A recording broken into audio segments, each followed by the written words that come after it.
Welcome to another one of the How to Get Easy Platinum videos. Today we're going to be looking at shotguns, probably the easiest for close range encounters, but the hardest for any map that's a medium to large size. Right up front, if you have Shoot House or Shipment available, those are the maps you need. All the crouching, hip fire, yada yada yada, those kills, those two maps will excel. The only map that's like medium sized that'll actually help you is Gunrunner. But like I said, just stick with Shoot House and Shipment. Now, something that I should know up front is that shotguns, for some magical reason, whenever you ADS, the spread of the shotgun tightens up significantly, and this can be further improved with chokes, longer barrels, and certain suppressors. The two attachments that you should mainly be focusing for if you're trying to make a good shotgun build is the choke or the Forge Tack Marauder / monolithic suppressor. I say slash because there's only it's like 2 or 3 weapons that have the Marauder, and like the rest get monolithic, and some get both, some get none, yada yada yada. For each shotgun, the niche it fills is very apparent. Like, the Origin 12 is the brekkie / spammy shotgun of this game. The Model 680 is the standard pump action shotgun that's pretty good up close and carries its distance, or its range, at pretty good distance for a shotgun. The 725 is the only exception because it's a fucking sniper rifle, and that has just been further enhanced with the buff to slugs that they did, where you can get basically an infinite one-shot kill as long as you're hitting the upper torso, which I think is kind of ridiculous. And then the R90, the Anomaly, which is, it's common ground in between the VLK Rogue and the Model 680. Because the VLK Rogue is a pump-action shotgun that is very spammable because of its rate of fire, and the 680 is just loved because of how much damage it does at range, and the R90 does both. Kinda well, kind of. And something I would say is, if you're trying to use the slugs, be aware that there's travel time, pretty much bullet velocity, there's bullet drop. Roughly at 30 meters, the projectiles will start to drop. And for standard buckshot, there is a range where you will no longer get hit scans. It's not like Black Ops 4, for example, where like it's good effective range, and then you can like see 2 meters after that, and then that's where it stops getting hit scans. The shotguns in this game have a fair amount of range, but the hit potential is extremely long. Like, for the Model 680, with all the range increasing attachments, you can pretty much cross-map people. Like, I think it roughly takes till 50 meters for all the range increasing barrels and chokes and stuff like that for it to actually, like, for the projectiles to simply cease to exist. And to be honest, slugs are not very useful. Like, unless you're using the 725, like, even after the buff, they're still not the best, because, like, you're basically increasing your one-shot capabilities, but you have to be a lot more accurate, and at that point, why don't you just bring, like, a marksman rifle, a sniper rifle, or a high-damage weapon? That's my philosophy, at least. But the standard shotguns are a lot more, like, there's not really a replacement for it, other than the, I would say the Origin. You could totally swap that out for the models, or, it's not model, the 357 with the snake shot rounds. That's totally replaceable, unless you're playing Shipment. There's, again, not really a replacement for any other shotgun. So, going into each weapon individually, I'm going to start from the ones that I think that are S tier and the best of the best, and then I'll go through progressively down to the worst of the worst. Now, given that there's only 5, it's going to be pretty quick progression. But first, we'll start off with the Model 680. This gun is quite good at range, like surprisingly good for a shotgun. Like, people say the 725 was a sniper rifle on release. this thing was just as good, if not better, because it held more rounds in the magazine. The 680 has a couple great range increasing attachments like the Forged Tack Marauder and the 30-inch Sport Barrel. Wait, The bonuses of the Sport Barrel include just 2 extra shells.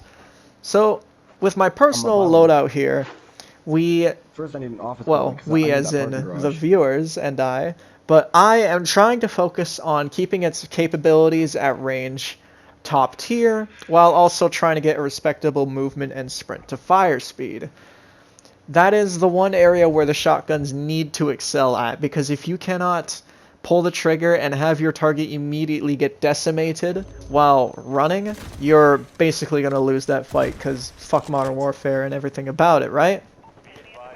All jokes aside, all jokes aside, if you do not get the sprint to fire advantage on the enemy, you will somehow die because of Modern Warfare's network and, you know, network issues, yada yada yada.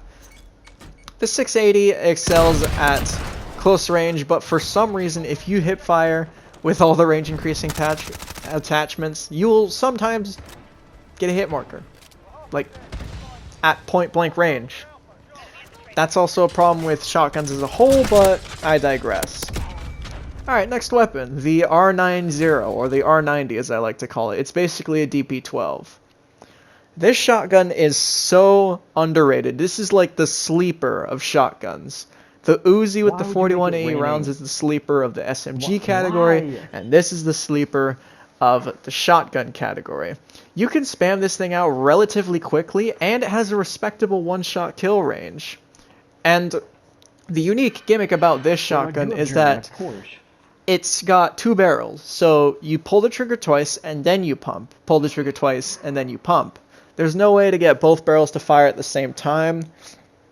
I suspect that's just for realism, although it wouldn't really be unbalanced, because it's not like this. It's not like you're meant to be taking this at like medium-ish range for a shotgun, although you can do that with certain attachments.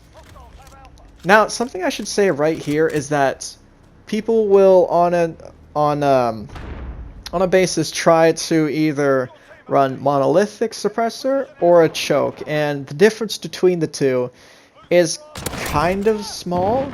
Like, they roughly get the same range increase. I think the choke has a bit better of a range increase property, but I would say 9 times out of 10 you should always run the choke, simply for the fact that it gets a tighter hip fire, or tighter spread for pellets, and that is always good when you're talking about trying to get the most out of your one-shot kill potential. Now, okay, I'm probably going to get some flack here because I don't think the 725 is a very good shotgun. The reason being, yes, it can snipe people from across the map, but it has 2 shots. Yeah, it's a good backup weapon, but so is the so is the 357 with Snake Shot. And the VLK Rogue is in the same boat. However, I'm not going to be including that in the how-to for Platinum, because that you don't need DLC weapons for Platinum. You just need the base weapons, and that's it. I kind of want to change how I look. The 725, I try and kit out to maximize its one-hit potential, and also try and maintain the maneuverability that it kind of has, sort of. For some reason, the 725 has like the slowest movement speed out of any of the shotguns. I mean, is it really that heavy to carry around a stick of wood with 2 barrels? I don't know. What you should do to maximize this shotgun's potential is definitely kit it out for, like, either all versatility, like mobility and maximum sprint to fire speed, stuff like that, or you kit it out for a middle ground, which is what I do with the long barrel, the choke, and the no stock attachment. And the Origin 12, I think this is honestly a terrible shotgun. The only time it excels is in shipment.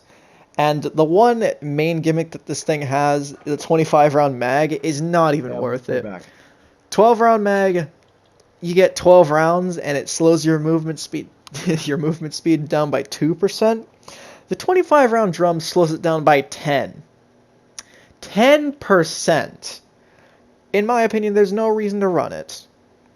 Because, again, you have 12 rounds on tap. It's just, I don't even know why it's a thing if you just, make it absolutely fucking useless. Anyways, that's the video. I stressed out a lot trying to get gameplay for this because it was honestly a lot more difficult than I thought it'd be. Because, in all my experiences playing against people who have shotguns, they just, one-hit me from, 20 million feet. They'll one-hit me from across a ground war map. But when I use it, it's like, well, you want a one-shot kill? How about 3? Yeah. And that's the problem with a lot of these shotguns. The camo challenges aren't too difficult. I would say the biggest outlier is the crouching one. But with some practice, you can get it down. Are you actually serious? Why are you sitting back there?